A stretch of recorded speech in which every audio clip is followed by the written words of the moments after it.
everyone, my name is Alicia Jade and welcome back to my channel. Today I'm going to do a very chilled, chatty kind of video because somebody asked me the other day about what plastic surgeries I've had, what beauty treatments and things that I've had, and I realised I'd never actually done like a whole video explaining what I've had done and why, or any of those things, so I'm going to be listing them all today.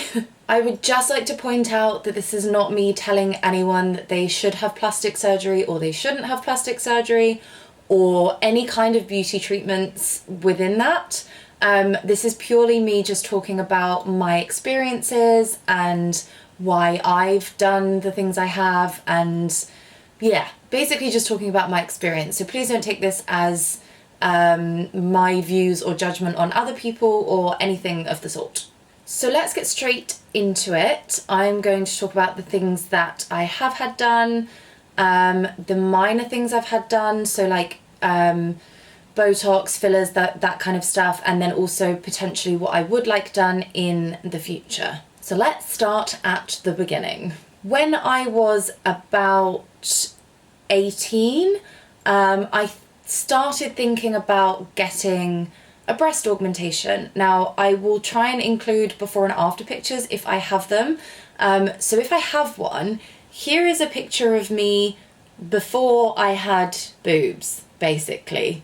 I always thought that my figure, because I'm quite tall and slender, I never saw my figure as kind of curvy or womanly. And bearing in mind, this was early 2000s? 10 years ago. So it was like 2010s, I want to say, that I started thinking about this kind of stuff and like my body image and things like that. And before that, it had kind of been very what they call like heroin chic, in the sense that like skinny, slender was like a big thing. But for some reason for me, I always remember looking at the cartoon Jessica Rabbit and thinking, yeah, that's what I like, that's what I see my ideal figure as being. That just appealed to me. So obviously I was quite young and didn't necessarily have the means at the time, so I worked really hard and managed to save up enough money. Well, I got a loan, but obviously I had to have enough money to be able to get a loan. So I got my boobs on finance, which sounds like a really funny sentence, but is way more common than you think. I was friends with a few girls that had their breasts done already, and I asked them who the surgeon was, what they had done, all of these kind of questions, just to kind of get as much information as I can. Looking back, I really didn't do as much research or get as much information as I should have done. However, the internet was not what it is today. So even though I felt like I could have had more information, I don't necessarily know where I would have got that information from. And it was also less of a talked about thing than it is nowadays. It's a lot more accepted and a lot more outwardly spoken about than it was 10 years ago. I ended up going to a company called Transform, who are now no longer in business, I believe. I think they went into liquidation or they just closed down. And I had a surgeon, I don't remember his name, but he has also stopped practicing and has moved country apparently. So red flags for me now, but obviously at the time I didn't know these things. I basically walked into the surgery and said, give me the biggest implants you can for my frame, and I just want it to look like I have boobs. And that was my whole, that was it. That was my requirements. So he did as I asked, and he put in 2 460cc round, relatively high profile, I think, implants. There wasn't much time between booking the surgery and having the surgery, so it was a relatively quick turnaround. But I feel like that's how the company was. They just had like a really quick turnaround of people. I was really happy with them, obviously, when I had them done at the time, because it was all I'd wanted for I think, quite a long period of time. Even when you're younger than the age that you would think about doing something like that, you do think about your body and you do think about what you're comfortable and not so comfortable with. And it wasn't ever a case of people telling me certain things. It was more just how I saw myself and wanted myself to look on the outside as I felt like I looked on the inside. So my mum came with me to the surgery. I actually had a really good experience. So the food was really nice. I obviously stayed in there overnight. They then taxied me back home. I was held up in bed for a few days, but to be honest, I could do most range of movements pretty quickly. I went for over the muscle, which now is not necessarily what I would have again or what I would have recommended for myself. However, there are reasons behind that which I will go into. The qualms that I have with them now, for some reason my scars are like this long, so they seem to go all the way around the bottom, and I'm not sure why that is. I don't know. Like most other people's scars I've seen are like this big. I don't know why it was stretched so much, and I scar really badly anyway. It's just the nature of my skin. So that's kind of annoying to me, but nothing that I can change. The overall look of them and everything I like. There is some rippling there, but that's also just because of them being over the muscle, of things like gravity. Like sometimes you kind of just can't avoid that. But the one thing I don't like about them is how much they move, and also the space between where they start and my shoulders. So for me, I feel like they hang kind of very low down. This is getting very personal, but I'm giving an honest account, so yeah, whatever. For me, I don't like personally how far they hang down, and the solution to that would be under the muscle. I did go for a consultation recently, only a few months ago, with a new surgeon and spoke about kind of getting them redone. I had been told that my implants were the ones that were taken off the market, and if I can find the name of them, I don't know where my paperwork is, but if I can find the name of them, I will leave it down below just in case anyone has the same ones and they want to get it checked out. So number one was like a health concern, and number two was, yeah, just looks, because there are certain things that I won't wear. In general, I'm really happy with them, and I'm so much happier with my body than I was before, but there are some things that I still won't wear because to me it doesn't necessarily look right. So having them over the muscle, now I play a lot of sports, would affect obviously the pec muscles, because that's what they have to cut to get the implant in. So I would lose a lot of strength, and especially where I play tennis and I do things where I use my arms and ballet and things like that, that could make a difference. So that's number one in whether I don't know if I'm going to get them done again or not. And the other thing is the space in between, so like in the middle, I think it's called like your breastbone, or basically where the breast pocket starts. I seem to have like naturally quite a wide gap, and where I'm quite skinny, it shows up a lot on the fact that they're over the muscle. If they were under the muscle, they would look slightly closer together. But what this surgeon said that he would do is put them under the muscle, but potentially use a wider implant and one with slightly less projection, so they're not wider and still really far out, they're wider but a little bit kind of flatter, and then this would create the more natural effect that I'd be going for, rather than like the harsh lines in between each different section. I originally paid £4,600 when I did them in, well, 10 years ago, so 2012, something like that. That's how much I paid, and no, yeah, something like that. Now I got the quote and it was around 7,000, so they have in general gone up, and I did speak to the secretary and she said that there's no difference between the prices over and under the muscle, doesn't make any difference. It's basically just kind of like a price of the surgery. So I am still considering whether I want to get them done again. I'm not entirely sure. But I do take comfort in the fact that I'm really glad I got them done when I did.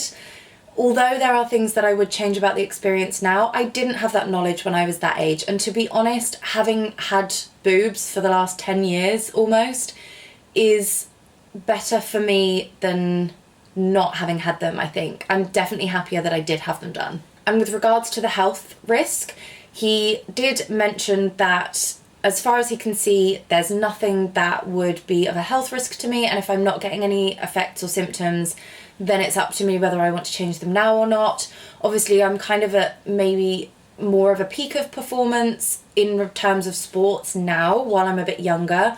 So he suggested maybe in 5 or 10 years time, that would be the time to get them done again, because obviously there would be more age, there would be more general wear and tear to them, and potentially by that time I wouldn't necessarily want to use all of the same muscles to the extent that I do now. It would also then create the longevity for my second pair to last me a lot longer as well, because technically nowadays you don't need to get them done all of the time like they used to tell you. So that is my only major surgery, if I'm honest. The other surgeries I have looked at is getting my nose done.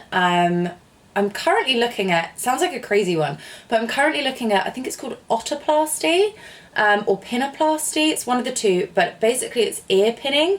So they just take like the middle section of your ear and pin it back to there. Now obviously you can kind of see the difference between the two. I always felt like my ears really sticked out, and I don't know, I'm just kind of like wary of that. I've been more wary of it recently because of obviously since starting sports, my hair is up a lot of the time, like a lot of the time.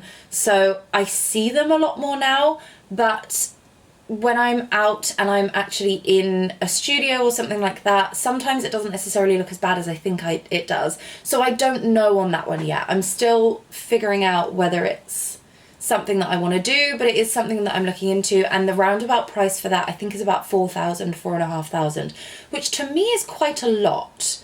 It says on some of the website it starts from 2,500, but I have inquired and one place started at like 3,700 and another place basically said 4,000 to 5,000, which to be honest at the moment just seems like quite a lot for something that I'm not necessarily sure on. If I had unlimited amounts of money, yeah, I probably would just do it. But yeah, I don't know. I'm also still unsure as to whether I do or don't want a rhinoplasty, which is a nose job. I have been subconscious about my nose for quite a long time, but I don't know if it's something that would realistically be a big enough change for me to warrant getting it done. So this brings me on to kind of minor tweakments, as I call them. I first had lip filler probably like 7 or 8 years ago, and it dissolved very quickly, but I was kind of happy with it. But again, this was back before there were so many people doing it, before it was widely accepted, before you could find all the information that you can now. So it was, yeah, quite a while ago, but I did like it. And then I found my dream clinic, which I haven't left since. Everything I get done, I go to them. So they did my lips, and in more recent years, maybe like 4 or 5 years ago, I also had some cheek filler just to kind of balance out my face, because I always felt like I kind of looked a bit like moon-faced. It was very flat. If you're looking at me and thinking you're absolutely mental, then yes, that's fair enough. But when you have to look at yourself every single day, and a lot of the time I'm taking photos of myself, I can see things that I would like to change. So if I have the means in which to change them, I don't think that's a bad thing. I had a little bit of cheek filler, but I do have the Allergan C filler, which is one that lasts between like 1 to 3 or 4 years, I think it is, because it's a collagen stimulator. So it stimulates your own collagen in your skin rather than just putting like a foreign substance in there. It does do that as well to help it last longer. And to be honest, I have seen the results from that. Like, it has lasted a really long time. I also had the same filler put in my nose because I spoke to him about him as in the doctor that does it. I will leave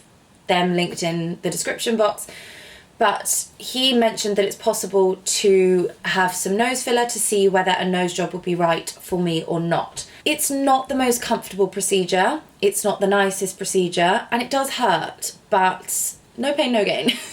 I basically just wanted more of a defined bridge of my nose, so I just kind of wanted this to be a bit pointier, I guess. I always felt like this area between my eyes was quite flat, and if I were to take a picture from face on, it kind of just looked like flat eyes and then the tip of my nose.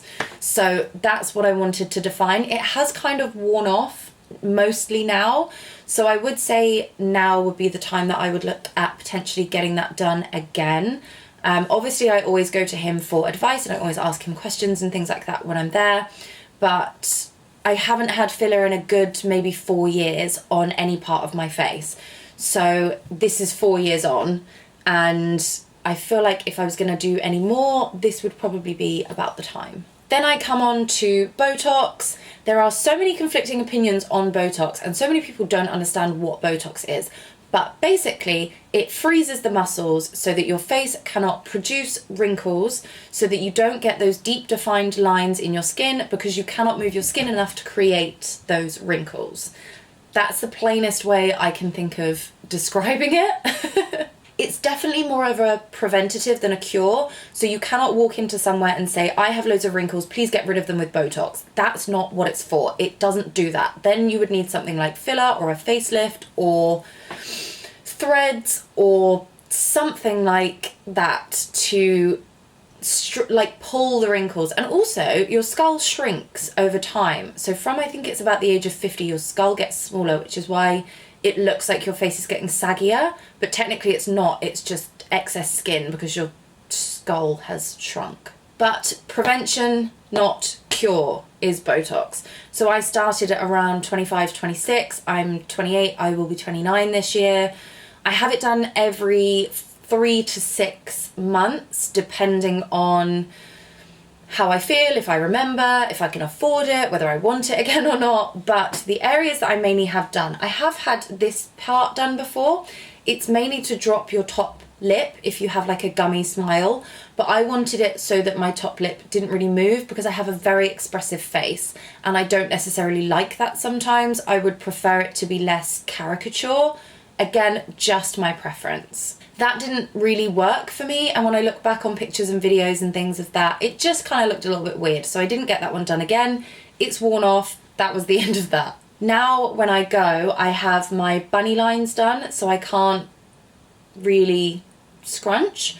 This I only had done once, but I've never been able to frown or create these lines.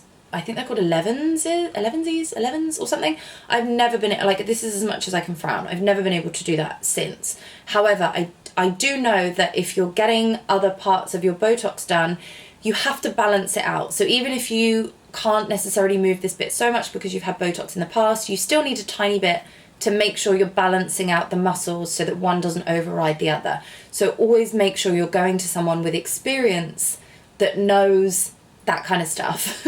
Otherwise your face will end up all lopsided and it's just not going to be good. So I have around, I'm just looking in the mirror so I can see. So I have around here done. I also have up here done. This can also help with acne because it stops so much production of oil. So I kind of have it done up here for that also.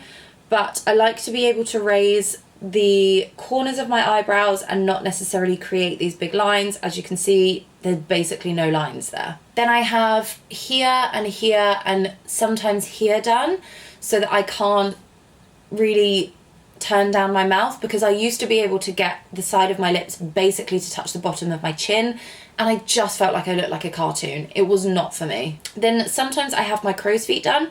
I've only had that done once, I think. I didn't have it the most recent time, but you can't really, it's really hard to talk when I'm trying to point things out, but you can't really see any wrinkles and it doesn't really move. So I would say that's not necessarily somewhere that I need to get done again until next time, or maybe the time after. So when it comes to why I get all of this stuff done, I am by no means one of those people that gets an excessive amount of beauty treatments done at all. But I struggled a lot with acne for quite a few years, and now that it's mostly, touch wood, cleared up, I really want to start prioritizing how my self-confidence and how I feel I look. And if these things make me feel better, then it's no opinion of anybody else's. So far I've had a pretty good experience, but I think I've been quite diligent in the people that I go to now.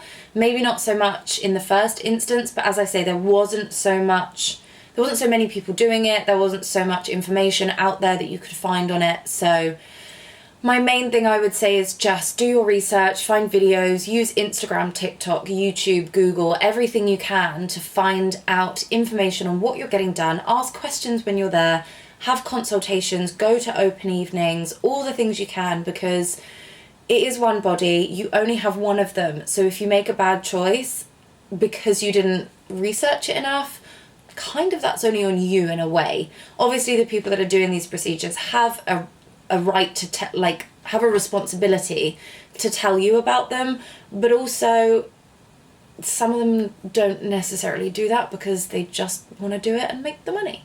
I hope this has been remotely helpful at all, but that was just my experiences. If you have any questions, please feel free to leave a comment below and I will try to answer as many as I can. But yeah, I hope that was relatively interesting, and I am quite open about the stuff that I've had done and the stuff that I will have done, and I will continue to do so because I just don't see the point in hiding it. Don't forget to subscribe and follow me on Instagram because there are way more updates on there than there are on YouTube. I hope this video was helpful in any way, and I look forward to seeing you in my next one. Bye!